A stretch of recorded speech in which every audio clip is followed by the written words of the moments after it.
Tom Hegna says about it. He's an economist who specializes in retirement. He says, you know what? You really want to consider 1% of your portfolio in crypto. Do you know who Larry Fink is? Yeah, of course. He says you should have 80% of your retirement portfolio in crypto, specifically Bitcoin. Like state governments are looking to put Bitcoin on their balance sheet. President Trump's talking about emergency reserve of Bitcoin. He's saying the US government's going to buy 1 million Bitcoin over the next 5 years. We're really excited about this video. I've been wanting to do this for a long time. Let me just introduce this guy here to my right. This is Jake Taylor. He is somebody who's a great friend of mine, a client of mine. I'm a client of his. You know, he's a mentor of mine. He's just somebody who I absolutely love.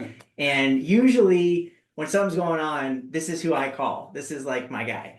So we wanted to do this video because a lot of you know I've been pretty vocal about crypto, and I think it's something that deserves the right education. But where do you go to get that education? Like, there's so many crazy people out there on YouTube and Twitter and all this stuff where you don't know if you can trust them, or they're just trying to sell something, or they're just trying to, pump whatever they own on you and dump on you. You've heard of all that stuff, Yes. The scams. Yeah. Jake is somebody, if I can just introduce you a little bit. Okay. He's somebody who has run very successful businesses. He's traded crypto very successfully by my standards. He's somebody who I really look to as a mentor in this space. Like, we have conversations regularly, probably once a month, maybe once a quarter, just about what's happening with crypto, what you think is going on, who you're following. So Jake's somebody that I trust. And the other reason I trust Jake is he's never tried to sell me anything. He doesn't have a course. He's not selling a coaching program. He's not selling a trading platform. He's not selling a coin. He's just literally an advocate to get the right information. You've actually come over and helped me learn how to get on exchanges, and we've done all kinds of cool stuff together. You've been very gracious with your time. So what I want to do in this video was just a simple crypto 101. Awesome. The basics, nothing crazy. We don't want to go to the advanced strategies yet. Just like if you're somebody who's sitting there going, man, I'm watching this, I know I should be participating. What do I do? That's what I was hoping we could create today. Well, thanks for the generous introduction. I undersold it. You're how I feel. You're the kind of person I would do business with in just about any sort of setting. Thank you. I feel the same way. I think when we first met, I told you, I said, I don't know what it's gonna look like, but we're gonna do something together someday, somehow, and we just remain great friends and be able to talk about this. So, okay, let's say I want to paint a picture for you. Okay. Let's say you're either approaching retirement or you're in retirement. So let's say you're between the ages of, say, 60 and 70. Yes. And this whole crypto thing just sounds completely insane. Yes. It sounds like a scam. It sounds like some millennial, crazy, ridiculous. There's not much knowledge on it. In fact, there's a lot of negative connotation around it. Yes. But now you're kind of seeing Bitcoin get up to 100,000, and you're like, should I have some exposure? Should I be doing this? Yes. You're asking yourself that question. Obviously, it's very risky, very speculative. But I like what this guy named Tom Hegna says about it. He's an economist who specializes in retirement. He says, you know what? You really want to consider 1% of your portfolio in crypto. Because 1% is not going to change your lifestyle if you lose all of it. Yeah. But it could make a big impact if you own even just 1%. Well, do you know who Larry Fink is? I do know Larry. Yeah, of course. He says you should have 80% of your retirement portfolio in crypto, specifically Bitcoin. That's crazy. And today is insane. What's the date today? Let's date stamp this. Okay, today's December 4th. Yeah. Wednesday, December 4th. Trump just took office, right? Mm-hmm. Earlier today, he nominated a very, very crypto-friendly head of the SEC. Really? The majority of Trump's cabinet are crypto-friendly. The majority of the senators are crypto enthusiasts, pro-crypto. Mm-hmm. Now, a lot of people hear you say that. I'm gonna stop you right there. They're gonna go right to what's in it for them. Why are they so crypto friendly? What? Okay, so this is. I'm just gonna play devil's advocate with you. Very. The whole time. I appreciate. Yeah, and I appreciate you doing this. Do you know what? Do you know that the Federal Reserve prints money out of thin air? Yes. You know who said that? Jerome Powell. Well, if we'll never run out of money because we'll just print more money. He said that. Yeah. And what he said today was something equally as shocking. Bitcoin is just like gold, except for it's digital. Look it up today. What was the date again? December 4th. December 4th, Jerome Powell, Bitcoin gold. Just Google that search and fact check me right now. So if you have the federal head of the Federal Reserve saying we'll print money out of thin air, and then also saying in a few months, time difference that the Federal Reserve just considers Bitcoin. The Federal Reserve chair, Jerome Powell, considers Bitcoin to be digital gold. What does that tell you? Wow. That Gold has a finite got supply finite supply, where and they can't just inflate it. they just can't Is inflate that the it. whole reason people are turning to crypto? Like, why crypto? What is it, and why do people even need it? Why did it just pop up and people are using it like crazy? It's sovereign money. And so what, and let me just talk about the king, Bitcoin. Okay. Okay, yeah, For a let's minute. just focus on the top dog. I'm gonna mention three right now, but these are mentioned by Elon Musk, uh, President Trump, and many government organizations. Okay. Here are the names. Here's the teaser: Cardano, Hedera, Ripple, Okay. Bitcoin. Which Ripple's XRP. A lot of people have heard of XRP. Correct. There's a huge community behind Yes. So there's governments of the world, like state governments are looking to put Bitcoin on their balance sheet. President Trump's talking about creating a emergency reserve of that. Of Bitcoin. Bitcoin. Of Bitcoin. He's saying the U.S. government's going to buy 1 million Bitcoin over the next 5 years. They're gonna buy a million. Not $1 million. Not $1 million. They're saying a million Bitcoins. Yes. At 100,000 each. Well, whatever the price is. Well, whatever the now price and is. next Yeah. 5 years. But right now it's right around 100,000. Whatever it is. Right. So they're gonna buy so let me stop you there, because if you look at, like, it's so obvious now looking back, but when the government started to print money like crazy, and they started this quantitative easing, and they started the TARP and all that stuff, The most recent time. the most recent time we've been in, this giant bull run, if you think about it, you literally have the federal government printing money and buying financial assets. That's always going to work for if you're someone that holds financial assets. It's not going to work for Main Street America. Well, It's no, not going to work for you and me. I get what you're saying, but what I'm saying is if you hold financial assets, right? Like if you own stocks or real estate between 2009 and today, True. you've done really, really well because you've had the federal government literally stimulating your growth. Yeah, but the federal government has been benefiting themselves by this. Right. And I think the government that's currently coming that appreciates crypto, they realize, hey, this is not good for the average American to have this sort of inflationary currency.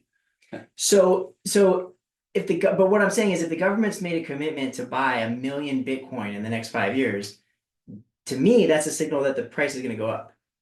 I would imagine that like, how could the price go down if they're going to buy 1 million of them? I see where you're going with this. You know what I mean? Yeah. So and other governments are probably thinking this too. Yeah, it's game theory, right? If you go to a pizza party, okay, and there's 15 of us around the table, and there's only 6 pieces of pizza. If you jump for it, guess what I'm going to do? I'm going to jump for it, and the other 2 people are going to start jumping quicker because there's a finite supply. There's only ever 21 million Bitcoin. Okay, you can't. Wow, there's only 21 million. That's the number. That for Bitcoin, yes. Okay. For those other currencies, different. Okay, but you have to look, just like stocks. You have to look at the market cap. Okay. But more importantly, with Bitcoin, what you have to look at is the computing power and the hardware on the network.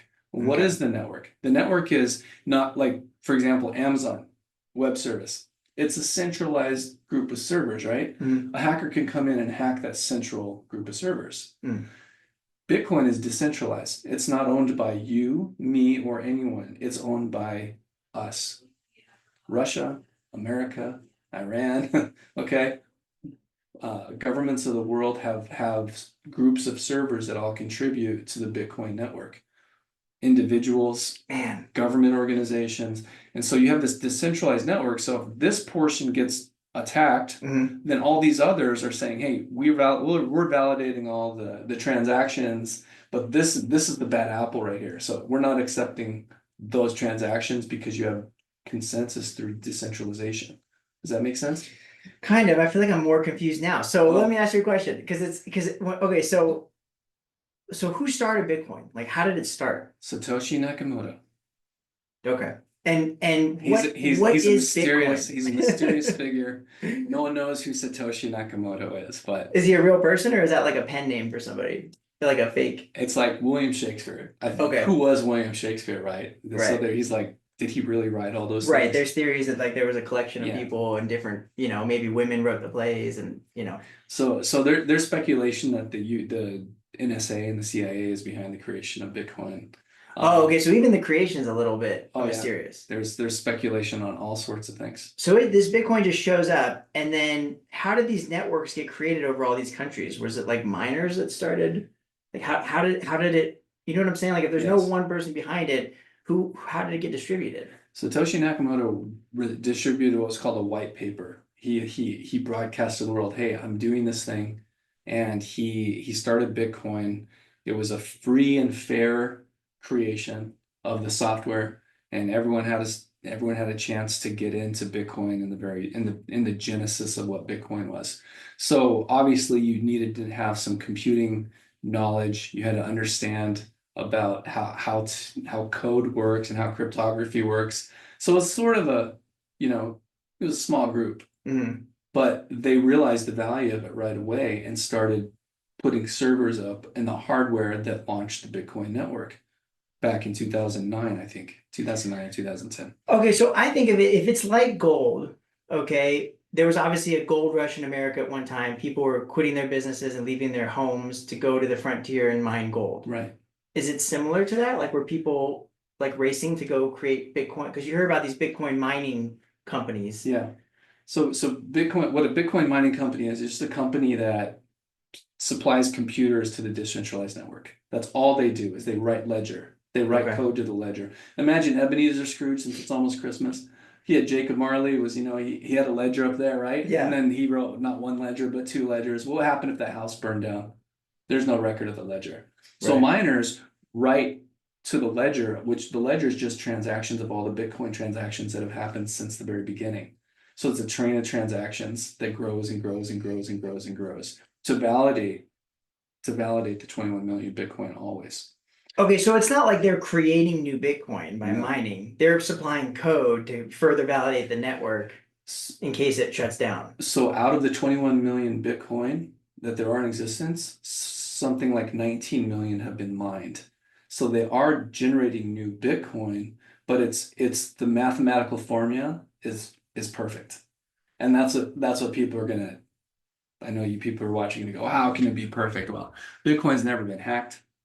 It's Well, the okay, but largest. people are going to hear you say that and they're going to think, yes, it has. People get hacked and their wallets get stolen all the time. You hear about it on the news. Well, what do you mean it has never been hacked? Like, Well, and I'm sorry to drill you on this. I literally that's just want to get the basics down so we can no, move on. no. If you were trading Bitcoin right here and you had your secure Bitcoin wallet and the passcode was right here, Mhm. I could take the passcode to my house, access that wallet, and now your money's my money if I wanted to steal from you. Okay. And But there's the even bit hackers that can get through your computer and get to your codes if you're not careful. If you're not careful, that's why there's a very specific rules on how, if you get your seed phrase for your Bitcoin wallet, which basically is a password for your account on Mhm. Bitcoin, there's no customer service. There's no who do I call if I get hacked? Yeah. It's like, sorry, man, there's all sorts of uh warnings that say, hey, make sure you don't put this on the computer. Write Okay. this down and put it in a shoebox next to something and make 4 copies in one of your parents' house. So analog is Oh yes, preferred. analog is preferred, 100%. So, okay. So this guy started a white paper. Yeah, There's this free creation of this perfect formula, which essentially represents a sovereign currency. correct. And then people can join the network to mine it to help further the code to get to the end of the formula No, to secure the network. to secure the network. So imagine the computing power that say Visa, MasterCard, Citibank, Wells Fargo used. Oh, yeah. Imagine the computing power that takes to run those businesses. Bitcoin dwarfs the amount of computing power on all those networks combined. So That's imagine, crazy. imagine a small computer being this big and a massive computer being as big as this room. Mhm. Bitcoin is like 10 of these rooms. There's not, it would take a nation state like America or China 3 years to duplicate the amount of hash power, which is the computing power on the Bitcoin network, to replicate and hack Bitcoin. And what's gonna happen during that 3 years is we're Mhm. gonna see Nvidia selling all their chips to a specific entity. There's no way they can do it without the whole global community seeing exactly what's happening. So you hear a lot about CPU, and they're saying that's what really is so important because you need all this computing power to support all this AI and all these things. Yes, that's Right. referred to as the hash rate. Oh, the hash The rate. hashing That's the power. hash. Okay, that's the Yeah, hash rate. Wow, that's man, right. I'm learning a lot. This is great. So, where is the Bitcoin network? Like, is it in one country or is it spread out amongst all the countries? If Putin said today, no one can stop Bitcoin. President Putin, what's today again? December 4th. Okay, maybe it's December 3rd or December 4th. Putin said no one can shut down Bitcoin. And why is it? You know what in Revelation they say at the end of the world there's going to be like a seven-headed dragon that you like cut off one head and another one's going to appear. Mhm. Bitcoin is the same way. It's decentralized, it's private, and if say a publicly traded company like Mara, MARA is one of the mining companies we discussed. Mhm. If they went bankrupt and all their computing power got taken off the Bitcoin network, that's like 1% of the total computing power, if that. See what I'm saying? Mm. So the internet would literally have to shut down in the entire world for you to not be able to use Bitcoin. Okay. So it is a digital currency and it's based off of a formula. Yes. And the reason why it's so secure and why all these world leaders are, clamoring to use it and reserve it and stuff is because it can't be hacked, it can't be devalued, Right. and it's free trade and it's like instant. And I know that all those things are legitimate, and I know we started talking about crypto, but if I'm 60 or 70 years old, I want to buy Bitcoin. Okay. And here's the reason why. Okay. Even at 100,000 of Bitcoin right now, like a lot of people think they missed it. They're like, oh, I should have bought that.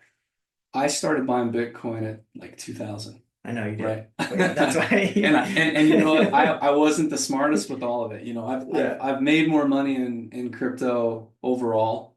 I make a substantial amount overall, but I've also lost some overall because I've made some mistakes. Sure. So as speaking from a veteran point of view, as someone who has regrets and has, made some money, I would encourage you to look at the stock micro strategies. Yeah, a lot of people are talking about strategies them. and discover what Michael Saylor has to say. Michael Saylor is to Bitcoin like Elon Musk is to space launching rockets. Michael Saylor is going to be the new Warren Buffett. Everyone's already talking about it now. But if you look at MicroStrategy stock, if you zoom out and do like an all-time stock, you see MicroStrategy peaked during the dot-com bubble and then crashed to nothing. Michael Saylor took that through and was building his company back a few years ago, and he realized Bitcoin is the answer. There's nothing I should be putting my money into except for Bitcoin. So he took his corporate treasury, allocated all of his cash with the cash is trash philosophy, because Jerome Powell says we can print money out of thin air. He got rid of that because even that money sitting in your bank account, it loses value all the time. So he took all of his money out and he bought Bitcoin. Which I bet his board of directors probably freaked out. Well, everyone thought, well, he's either a genius or a madman, because what's the difference between a genius and a madman? Success. I was gonna say results. I was gonna say results. You got it. Okay. So if you look at MicroStrategy stock starting in like 2021, when Bitcoin crashed last time from 60,000 down to 15,000, that's when he started hammering it. Now his stock went from 25 all the way up to 500. It's crashed down to 371 a share. Can you even fathom that not that long ago Bitcoin was trading at 15,000? I've been watching it since 2013, 2014. So you can, but I mean, to me, it's still mind-boggling that like not that long ago it was you could pick up Bitcoin for like 16,000 Bitcoin. Yeah, and so regarding that, you missed the window because now we're 100,000. Right. It's pulled a 7x in the last year. Right. People think it's like way overvalued, and that's crazy to have 100,000 per Bitcoin. Yeah. John McAfee, back when Bitcoin hit 20,000, when the world first became aware of about 8 years ago, said, hey, Bitcoin's going to 500,000 in the cycle. Well, he missed big time and went to like 20,000. But look at where it's at today, 100,000. Michael Saylor, who is, again, the foremost voice on Bitcoin in the entire I think most people universe, know who he is now. Yeah. He's predicting by 2050, are you ready for this? 13 million for one Bitcoin by 2050. That's crazy. And I think he's right. That's crazy. They're saying that his company has created an infinite money glitch because he's taking money at 0% loans from investors, buying Bitcoin. Bitcoin goes up, he's leveraging it, and he's making these multiples that are insane. Yes, because he's applying the principles of the stock market, meaning, hey, the U.S. monetary system allows companies to go into debt 3, 4, 5, 6, whatever that PE ratio is, the price of their company. Mhm. So he's using that Wall Street leverage to buy more Bitcoin, and people are going, "You're creating a Ponzi scheme." Yeah. And he's like, that's exactly what the stock market has always been. It's been a Ponzi scheme. And the difference between the stock market being a Ponzi scheme with US dollars versus Bitcoin is you're going to run out of Bitcoin. So just remember the amount of pieces of pizza at that party. Yeah. So he was the first one. He was the first one to run in and grab a piece of pizza. Now Pennsylvania introduced a bill to Congress saying, "Hey, we need to put Bitcoin on our treasury." Florida, Texas, Arizona, all these states are saying, "Yeah, we need to put Bitcoin on our register, on our state reserves." Larry Fink, BlackRock, oh, back in I think January or January of 2023, January 2024, U.S. government approved spot Bitcoin ETFs. Yeah, that was the big. Tell the folks what that means. What's a spot So Bitcoin basically, ETF? like, it's basically a exchange traded fund that can follow the price of Bitcoin. There's nothing else in it. Yeah, Like it's literally just an index for Bitcoin. So it's not a mutual fund where it's a basket of assets. It's literally one ETF, Bitcoin only. Right. And the amount of money that has flowed into those ETFs, not by hand, there's like a number of them that were all approved on the same day by Gary Gensler, who's everyone's favorite evildoer in the crypto space. Thank goodness he's getting fired, right? So, but billions have flown in from 401ks. Now advisors can recommend it. Corporate assets, treasuries. So states have always had a problem because they can't print money. Like the federal government can just print more money. The states can't. Right. So they have to balance their budget. Correct. So they're looking at this going, hey, we'd rather hold Bitcoin. Yeah. Because it'll increase and appreciate in value than devalue. Stop messing with my dollars. Yeah. Okay. And so I'm not saying that Bitcoin's going to replace the dollar. The dollar and national currencies are always going to be there. But Bitcoin is a way for you to take a portion of what you own and set it aside, and it's never going to be inflated. It's considered a deflationary asset. And because it's the biggest computer and baddest computer in the whole world, that's light years ahead of all the other computer systems, and miners are being incentivized to grow the decentralized computer of the world, Bitcoin is king, and it's always going to be king. What does decentralized mean? Decentralized simply means that there's not one point of failure. Okay. Like so if a group of servers was in Russia, a group of servers was controlled by Amazon, or Elon Musk at Tesla is running servers, or there's a power plant that's running a group of servers. They're all independently running servers, but the software that's running on those independent servers is being constantly counter-checked by each of the individual server groups. Interesting. So that's how it's never going to be hacked, because they're decentralized. They're independent, but they agree to a trustless proof that yes, those transactions are legitimate, because the consensus of 51% of us agree that was a transaction that can be permitted. People try to submit transactions that are fake. Okay. But the computing code is much smarter, and because of the hashing power, the computing power of the network, they can easily go good. That was bad. Good. Bad. Good. That's what it does. Trustless in a trustless environment. Okay, so now we have like the big landscape of what Bitcoin is, why it's there, what it can do, all this. Let's go back to that person who's 65 years old, very skeptical, very afraid. Yeah. Concerned about digital dollars, concerned about FedCoin, concerned about crypto. Where's I mean, obviously we're trying to create this so there's a safe place for them to learn. But like, what's their first step? Like if they want to explore it, what would you tell your dad? So what have you been telling your dad? Like buy Bitcoin and stash it away. Like, well, we've both been telling our dad. Yeah, just buy the hard asset, but I'm a little bit more advanced, I guess, than someone in my knowledge. Right. So if I wanted to have exposure to Bitcoin, what's the easiest way, safest way? I would go into my 401k right now. Okay. I'd sell some stocks. Okay. And I would buy MicroStrategy, or I'd buy those Bitcoin ETFs, Okay. that are, the BlackRock or the Grayscale. There's a lot of them out there. Vanguard. Yeah. So what if those aren't available in your 401k and you had just like money? Not in a qualified plan, a retirement plan. What if you just had, say, money in the bank? Okay, so if you have money in the bank, there's just like, what are some exchanges, stock exchanges our viewers are going to be familiar with, like Vanguard, Schwab, E-Trade. E-Trade. Okay. Yeah. So just like there are stock exchanges that we're familiar with, there's also crypto exchanges where you can convert your fiat dollars into cryptocurrency. So it's a super simple process. Coinbase is just one of them. And you can look up Coinbase stock. It's a publicly traded company. Yep. COIN. Coin. Yeah. Okay. It's done very well. Yeah.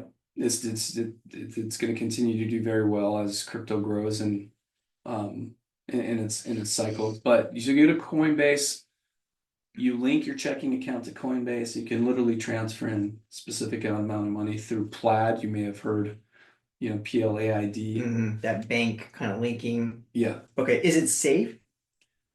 Like, how do you know you're not going to wake up, you hear this horror story of your wallet being stolen?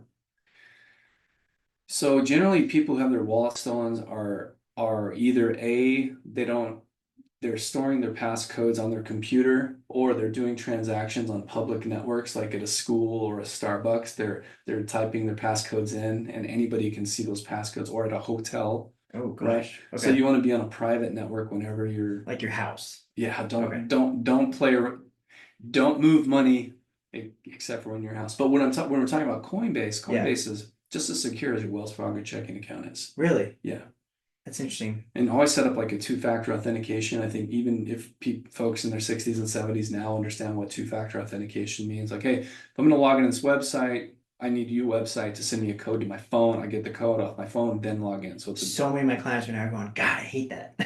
Well, what's going to keep your money safe. Yeah. Yeah. Is that two-factor authentication? 100%. That is the best thing that's happened to internet security is two-factor authentication, because you have your computer that needs to authenticate the login and your phone. Yeah. In other cases, there are other ways to authenticate as well. Like the QR codes and stuff. QR codes, like a Google Authenticator.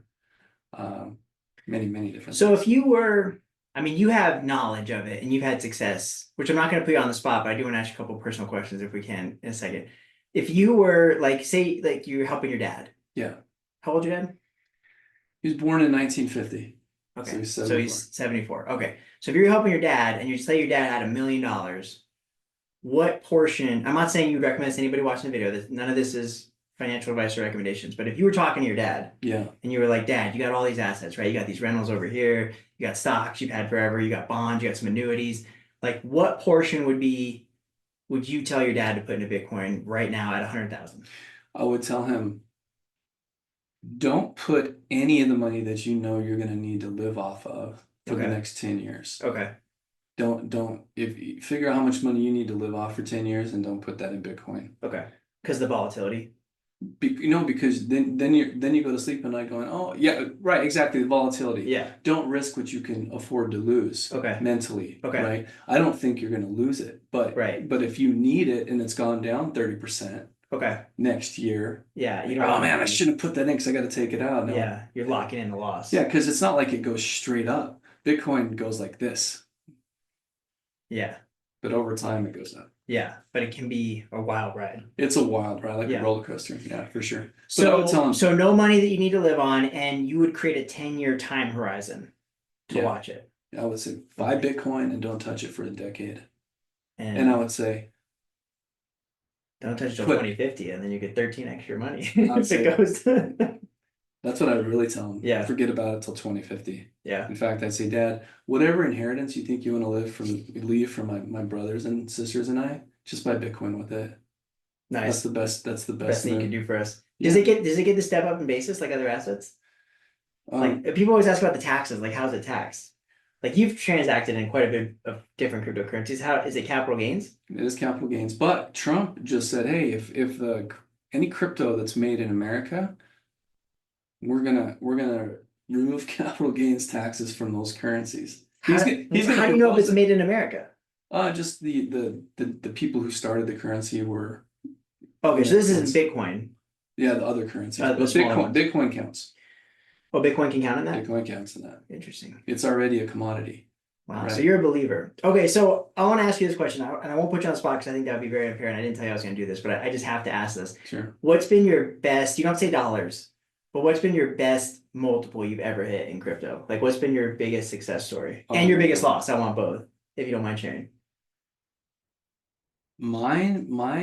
I've pulled 50x plus in a short 50x in a plus. short period of time, and it's not uncommon. It's It's so crazy. it's Because people used to buying in the stock market, they're like hoping for 10, 11% a year. So to hear 50x in a short amount of time. So But- explain what 50x is for somebody, because it's not like 500%. no. You're saying 50x meaning If you you put in multiply it 1,000, by, yeah, you see it go to 50,000. that is crazy. I Yeah. mean, that's why it's life-changing. It can life changing. Would you say that trading cryptos changed your life? Oh yeah. Yeah, it has. It's provided me some financial freedom that is allowed me to think more big picture and Be more intentional with your time be and more stuff like that. intentional with my time. It's also dangerous. It's Okay, just what's like been your biggest loss? it's Have you lost it all? Like, oh have you no, lost? I've Not like your total portfolio, but have you ever put money into a coin and it just went to zero? absolutely. Okay, so Yeah. that does happen. Yeah. Okay. I did without a question. You can make trades. People can get addicted to it just because of the numbers. You can get serious anxiety because you see the numbers, the fluctuation go. There's mental and emotional conditions. Oh yeah, it's Would you liken it to gambling? in some cases, yeah, people can take crypto to a gambling level without a question. Wow. That's what I'm saying. You know, if I'm 60, Mhm. if I'm the viewer watching this right Yeah. now, buy Bitcoin and no, you're not going to touch it for 10 years. And you grab some popcorn for 10 years and you just watch it go up and down. And in 10 years, you're going to go, I should have put in 4 times as much as I did. But I'm glad I didn't because I wouldn't have been able to sleep at night. Right. I always talk about there's like, you could probably sit down with a team and come up with the most fundamental, like mathematically optimal plan for your personal situation and your, objectives. However, there's a personal execution factor to that, right? Like if Yeah. you can't stand it emotionally or mentally and you can't stay the course, it won't work. Just like stocks. Right. Just like anything else. That's why you never put in more than you can afford to lose. Okay. Mentally not because Bitcoin's gonna go down, but for your mental health. Yeah, So because you it don't can have be very stressful. Yeah, so when you take that money and say for 10 years, I'm taking this 10,000 or 100,000, I'm taking this million, I'm buying Bitcoin, I'm done with it. Yeah. It's not mine anymore. Just watch It's the appreciate it. decentralized Bitcoin network. I've got the key. I'm the only one who can pull it out, but I ain't gonna pull it out. Do you recommend that people store it on a cold wallet? Yes, you should understand what a cold wallet is. Okay. What is a cold wallet for people who don't know?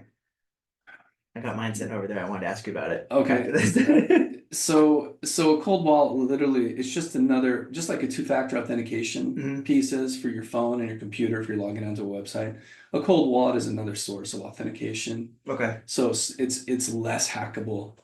So even if somebody has your seed phrase, if it's sitting on a ledger, it's another passcode that they have to get through to get to your coins, Okay. your crypto. Nice. So That's that's another conversation altogether. So let's say people go, okay, I'm comfortable with Bitcoin. I bought some Bitcoin. I'm not going to touch it. You mentioned 3 other teaser coins. Mentioned 3 other teaser coins just this year. President Trump has spoken about them. Ripple, XRP. Okay. I don't really care. Ripple's a centralized coin. It's not as nearly as decentralized. It's controlled by. They just went through a big lawsuit too. Yeah, the SEC just dropped it. They just dropped the lawsuit? Yeah. Ripple was the second number 2 currency, and the SEC attacked them. Said, hey, you're a security, you're not a currency. And Gary Gensler dropped the lawsuit as he on his way out. And Brad Garlinghouse, here, listen to what President Trump says about him and his handsome beard. But President Trump talks about people in a weird way. But what he's saying is like, hey, Ripple is the future for something. It's like Swift. If you know what the Swift payment system is, Oh yeah, Ripple will replace Swift. That's the thought behind Ripple. Wow. Cardano has been it's a peer-reviewed academia tested algorithmic coin, right? That has been made by many people, and again, peer-reviewed means it's tested by third parties who are trying Okay. to find flaws in it. Thank you. Because It's- you said right, and I nodded my head like I understood, but I'm like, okay, Yeah. I don't, that goes over my head. And I mean, I own Cardano, but I don't understand that part of it. well, yesterday, Cardano was able to process 1 million transactions per second. That's insane. So think about whenever you go to your bank and you cash a check and they go, there's going to be a 10-day hold on this to verify the funds. Not Cardano, it's like It's immediate. instant. So if you were in, let's say you were in And it goes between Mexico, different countries too. It's not Yeah. like, you know, wherever the internet goes, with SpaceX, it's internet. That's the thing. Cardano is going to be, it's rumored to be Hedera, which is HBAR. Cardano, oh, H bar. yeah. Okay. Cardano, which is ADA, are Mhm. rumored to be the settlement layer for satellite crypto transactions. Holy cow. The founder, Charles Hoskinson, was in front of a SpaceX rocket the other day saying, hey, it's great being here. Well, what he's basically saying is he's teasing, hey, we're going to make a deal with SpaceX. That's crazy. Uh, So Cardano would, I mean, obviously, yeah, if they Cardano. became the layer for the internet, which is how a lot of people get internet now, is through Starlink, Yeah, like rural communities and stuff. They didn't Yeah. have good internet before, now they have it. I'm not saying I endorse it or not. I'm just saying it's interesting to think that that could be the coin underneath it. yeah. And so also one more thing, Yeah. they're talking about, you know how there's massive election fraud on both sides. People say, oh, it's the Republicans, oh, it's the Democrats, right? Yeah, that's a big talking point right now. Well, Cardano is being rumored to be the coin that's used for every eligible American to go register well ahead of time. Like you authenticate down at the MPD with the driver's license, right? Hmm. You get your voter registration card, not from an analogous experience at somebody's voting office on paper, but you get your voter registration permanently and immutably attached to a blockchain. So now imagine being able to vote on your phone. Holy cow. How quickly that's gonna 1 million transactions per second. Per second. Right? They would know, take, you would it would know. take 300 seconds to tally Arizona these is still votes. tallying their Yeah. votes, and well, I think they did announce it finally. But yeah, you think about that, like think about real estate transactions, how like cumbersome those are. You know, you got to get the notary, you got to go through about 100 pages, you got to go back and forth. There's, Yeah. it's a disaster. There's transaction coordinators, but you could probably just in the future have some type of blockchain technology. What is a blockchain? Let's end there. Okay. We gave a lot of value, but I want to just end with blockchain because that's the one that I feel like people struggle. I struggle with it still. Okay. I couldn't explain it. So the code of Bitcoin, again, it's a ledger. Remember Ebenezer Scrooge and Jacob Marley making A ledgers? ledger. It's just a ledger. Imagine ledger 1 is full. And at the end of that page, there's no more data that can be written in that book. So it goes, Yeah. okay, there's my record 1. Let's do record 2. Mm-hmm. And then let's do record 3. Well, those books of ledgers are called blocks. Okay. Mm-hmm. So the first block, the Genesis block, got filled with Bitcoin. And so what happened? The code said, okay, time for block 2, time for block 3, blockchain. Oh, Simple cool. ledgers, Ebenezer Scrooge and Jacob Marley. That's my Just favorite additional way to- ledgers. Yeah. That's But all it is. on many people's computers all over the world who are not connected, and they're bound through this perfect code, which is Hence the decentralization. That brought it all Perfect- together. That perfect was a ledger. great way to end. Jay, Great thank you question. so much. I love talking about this. I know you do, and I appreciate you sharing. You've given so much to me, and you've given so much to people watching this because there are a lot of scammy people that you don't know who you can trust online. Yeah. It's a dangerous place. You got to be really careful. And for you to be somebody who, and again, people just have to use their imagination, but I know personally your story. You've been what I would consider extremely successful as a trader in cryptocurrency. For you to just take the time and just to share like that is huge, man. Thank you. No, it's my pleasure. I appreciate it. That's awesome. I wish your viewers the best, and I want to end by this. Okay. I wish cryptocurrency wasn't coming. I wish we could trust each other, and we could trust the governments of the world to really have the citizens, the Americans, or the Russian people, or the Ukrainian people, or the citizens of the world could really be, confide in one another and governments. Mm. But that's not the state of the world today. Mm-hmm. And it's headed towards cryptocurrency, not because I wanted to, but unfortunately, it's the future of money.